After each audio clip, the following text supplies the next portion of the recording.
The Zephyrian Council had expected terror. They had expected begging. They had expected the usual cowering that followed their declaration of war against primitive species. What they hadn't expected was laughter echoing through the communication channels. Admiral Kexthor's 4 eyes narrowed as he stared at the human representative on his view screen. The female, Sarah Chen, according to his intelligence reports, was actually grinning. Behind her, he could see other humans moving with what appeared to be excitement rather than panic. "Did you not understand our transmission, primitive?" Kexthor's translator rendered his clicks and whistles into human speech. "We have unleashed the Void Swarm upon your outer colonies. Billions of your kind will be consumed. Your military installations will be reduced to cosmic dust. This is your final warning to surrender unconditionally." Sarah's grin widened. "Oh, we understood perfectly. We're kind of excited about it, to be honest." The Admiral's mandibles twitched in confusion. In 3 centuries of conquest, no species had ever reacted this way. Excited? "Your people are dying!" "Look, Admiral, can I call you Admiral? Here's the thing." Sarah leaned back in her chair with disturbing casualness. "Humanity has been at peace for almost 40 years now. Do you have any idea how boring that gets for us? Our military has been reduced to peacekeeping missions and disaster relief. Our weapons manufacturers have been building farming equipment. Our greatest strategic minds have been relegated to managing trade disputes." She paused, and Kexthor could hear shouting in the background. Not screams of terror, but what sounded like celebration. "We've been itching for a proper fight," Sarah continued. "And you just gave us one. So thank you, really. The Defense Council is practically throwing a party right now." Kexthor's confusion deepened when his tactical officer's voice crackled through his comm. "Admiral, we're receiving reports from the outer colonies. The humans aren't fleeing." "What do you mean they're not fleeing?" They're fighting back, sir. And they're winning." On the view screen, Sarah was nodding enthusiastically. "Oh yes, that'll be Colony Defense Group Tango. They've been training with combat simulations for decades, just waiting for something like this. Apparently your Void Swarm makes excellent target practice." The tactical officer's voice grew more urgent. "Sir, Colony 7 just reported complete elimination of Swarm Group Alpha. Colony 12 is requesting more swarms to fight. They're calling it pest control." Kexthor felt his confidence wavering. The Void Swarm was their most feared weapon.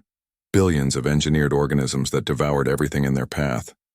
No species had ever survived their first encounter with them. "That's impossible," he snarled.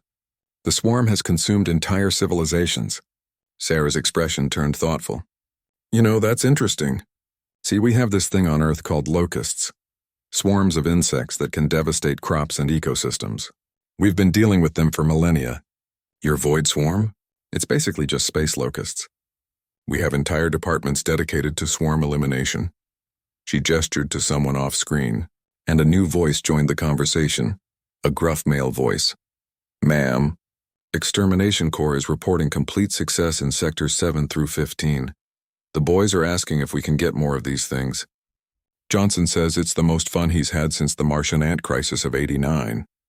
Kexthor's 4 hearts began beating irregularly. This is not how conquest works."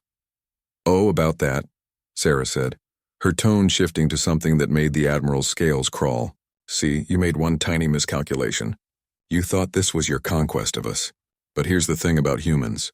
We don't really do being conquered. We're much better at the other thing." "What other thing?" Sarah's smile turned predatory. "The conquering part." Alarms began blaring throughout the Zephyrian flagship. The tactical officer's voice was now approaching panic. "Admiral, human vessels are emerging from hyperspace around our position.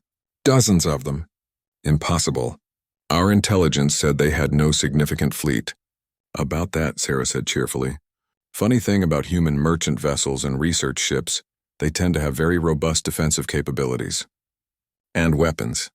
Lots of weapons. We're creative that way." The main display lit up with tactical information that made Kexthor's blood run cold. The human ships weren't just armed. They were heavily armed and moving with a coordination that spoke of centuries of military tradition. "You see, Admiral," Sarah continued, her voice taking on an almost educational tone, "you picked the wrong species to fight. Humans don't just defend, we excel. We adapt, we overcome. And most importantly, we really, really enjoy a good challenge." The first human weapons fired. and Kexthor watched his shields collapse with terrifying efficiency. "We've spent 40 years of peace preparing for war," Sarah said as the Admiral's flagship shuddered under the assault. "We've run simulations, developed strategies, built weapons we hoped we'd never need to use. You just gave us permission to use them all." Another voice crackled through Sarah's comm. "Ma'am, this is General Morrison. The boys wanted me to pass along a message to our new friends. Thanks for the workout. It's been too long." Kexthor's ship lurched as its main engines were surgically disabled. Around him, his crew worked frantically at damaged consoles. "I don't understand," he whispered. "Why aren't you afraid?" Sarah's expression softened slightly, almost pitying. "Admiral, humans aren't afraid of chaos. We're afraid of boredom. You just solved our biggest problem." The communication ended as the Zephyrian flagship's power failed. In the darkness, Admiral Kexthor finally understood the horrible truth. They hadn't unleashed chaos upon humanity. They had unleashed humanity upon the galaxy. And somewhere in the void, the sound of human laughter echoed between the stars, the sound of a species that had finally found something worth fighting for again.